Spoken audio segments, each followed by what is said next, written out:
दुनिया के अमीर तरीन इंसानों में एक नाम मुकेश अंबानी का भी है। दोस्तों, मुकेश अंबानी 10 मिनट के अंदर 2 करोड़ रुपए कमा लेते हैं। मुकेश अंबानी की हाल ही में बेटे की शादी थी, जिसके चर्चे बहुत ही ज़्यादा फेमस हुए, जिसमें बहुत ही ज़्यादा सेलिब्रिटीज़ ने शमूलियत की। आपको पता है ये सेलिब्रिटीज़ मुफ्त के अंदर नहीं, बहुत भारी रकम लेकर आते हैं। जस्टिन बीबर की बात करें तो उसने चंद मिनट की परफॉर्मेंस के 80 करोड़ रुपए ले लिए। हमारे दिमाग के अंदर ये सवाल तो आता है कि मुकेश अंबानी एशिया के अमीर तरीन आदमी हैं, तो इन्होंने आखिर इतना पैसा कैसे कमाया? 10,370 अरब रुपए। आखिर ये इतना पैसा इनको एशिया का सबसे अमीर तरीन आदमी बनाता है। इसके अलावा जहां एक भाई इतना सेट है और वहां दूसरा भाई सेट क्यों नहीं?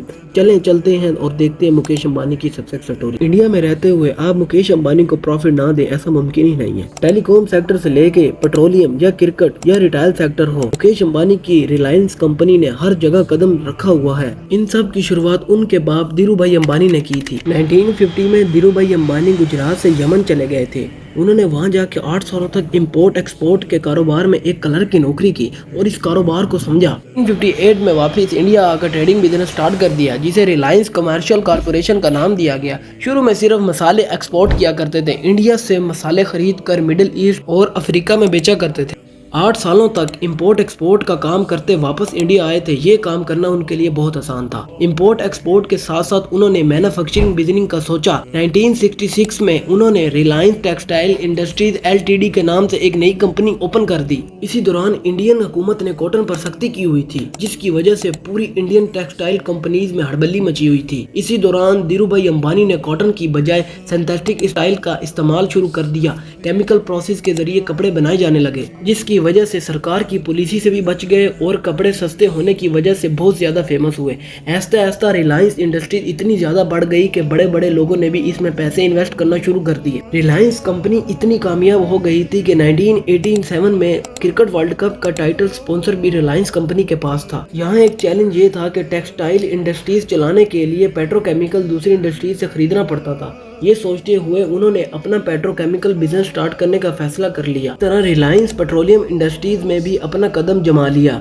1986 में धीरू भाई अंबानी जब बीमार हुए तो उनके दोनों बेटे उनका बिजनेस संभालने लगे, अनंत अंबानी और मुकेश अंबानी। जब धीरू भाई जिंदा थे तब तक ये दोनों भाई मिलकर काम करते थे। जब धीरू भाई 2002 में फौत हो गए तो इन्होंने अपनी जिंदगी में कोई फैसला नहीं किया था कि बिजनेस की डिवाइडेशन कैसे होगी, रिलायंस कंपनी को अब कौन चलाएगा। तो अब ये रिलायंस कंपनी के बोर्ड ऑफ गवर्नर से फैसला करवाया गया। उन्होंने फैसले में ये कहा कि ज्यादा हिस्सा मुकेश अंबानी संभालेंगे। यही वजह बनी कि दोनों भाइयों के दरमियान दरार पैदा हो गई। मुकेश अंबानी की मां से ये कुछ न देखा गया और उन्होंने बिजनेस को आधा आधा दोनों भाइयों में बांटने का कहा और अपना अपना काम करने का फैसला किया। इसी तरह 2005 में रिलायंस इंडस्ट्रीज को 2 भाइयों के दरमियान डिवाइड कर दिया गया। Reliance oil, Reliance gas, Reliance petrochemical और रिलायंस मैन्युफैक्चरिंग को मुकेश अंबानी के हिस्से में दिया गया। रिलायंस एनर्जी, रिलायंस टेलीकॉम और रिलायंस कैपिटल को अनंत अंबानी के हिस्से में कर दिया गया। ये प्रॉब्लम तो सॉल्व हो गई थी, लेकिन दोनों भाइयों के दरमियान इख्तलाफ अभी भी थे। काफी बार ये मसले कोर्ट तक भी जा पहुंचे। मुकेश अंबानी ने अपने हिस्से के बिजनेस को बढ़ाना शुरू कर दिया। उनके हिस्से में जो जामनगर की पेट्रोलियम रिफाइनिंग आई थी, उन्होंने उसकी प्रोडक्शन को बढ़ाने के लिए state of the art manufacturing facilities install करके दुनिया की सबसे बड़ी पेट्रोलियम रिफाइनरी बना दिया। यही नहीं, इस इंडस्ट्रीज में एक और रिफाइनरी को शामिल किया गया। रिलायंस पेट्रोलियम का प्रॉफिट को भी बढ़ा दिया। इसके बाद मुकेश अंबानी ने रिटेल इंडस्ट्रीज में भी कदम रख दिया, जिसकी वजह से पूरे भारत में इनकलाब बर्पा हो गया और पूरे इंडिया में स्मार्ट बाजार के नाम से स्टोर और मार्ट ओपन कर दिए गए, जहां लोगों को सब कुछ डिस्काउंट पर मिल जाता था। इसके बाद 2008 में आईपीएल का आगाज हुआ और मुकेश अंबानी ने आईपीएल की सबसे महंगी टीम मुंबई इंडियन को खरीद लिया। 2016 में मुकेश अंबानी ने टेलीकॉम इंडस्ट्रीज में कदम रखा और यह कदम इतना भारी था कि कंपटीटर के तो पैर ही उखाड़ के रख दिए। जियो के नाम से इन्होंने मोबाइल नेटवर्क लॉन्च किया और जिसमें कॉल, डाटा, सिम पब्लिक के लिए फ्री कर दिया। लोगों ने दूसरे नेटवर्क छोड़कर जियो की सिम खरीदना शुरू कर दी। देखते ही देखते 450 मिलियन तक जियो के यूजर पहुंच गए। मुकेश अंबानी की नेट वर्थ 122 बिलियन डॉलर से भी ज्यादा है। 34,160 अरब रुपए बनते हैं, जिसकी वजह से ये दुनिया के 11वें अमीर तरीन आदमी हैं। जब पैसे की रेल पे लो तो खर्चे भी उसी हिसाब से होते हैं। मुकेश अंबानी का घर मुंबई में मौजूद, इसका नाम एंथीलिया है, जो कि बहुत ही फेमस है। ये एक 27 फ्लोर लंबी बिल्डिंग है और 27,000 स्क्वायर फुट पर मुश्तमिल है। इसके अंदर मंदिर, सैलून, जिम और थिएटर और हेलीपैड भी मौजूद है। इसके अलावा इनके पास दुनिया का सबसे लग्जरियस कार का शोरूम भी मौजूद है।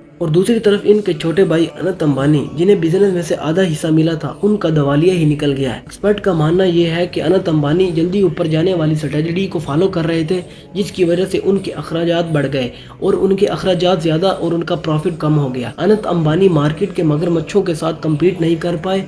उनकी रिलायंस कम्युनिकेशन, एयरटेल, जियो और वोडाफोन से कम्पीट नहीं कर पाई, जिसकी वजह से वो बैंक करप्ट हो गई। दूसरी तरफ अनंत अंबानी के कुछ लीगल इशू भी चल रहे थे।